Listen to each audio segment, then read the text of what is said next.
Occidental, Siquijor Mountain, Southern Leyte, South Cotabato, Catanduanes, Sultan Kudarat, Pangasinan, Misamis Oriental, Iloilo, Nogon Samar, and the eastern one, Surigao del Norte and del Sur, Misamis Occidental, Samar, Lanao del Norte and del Sur, Oriental Mindoro and Rizal, Benguet Antique and Marinduque, Dinagat Islands, then Romblon, Quirino Apayao and Cotabato, Occidental Mindoro, La Union.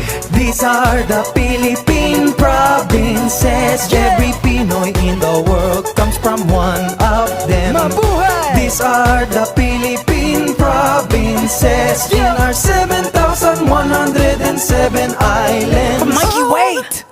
What about Aldab Nation?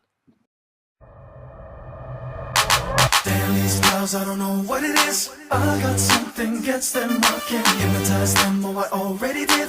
Using my powers, I'ma get it now. They listen to the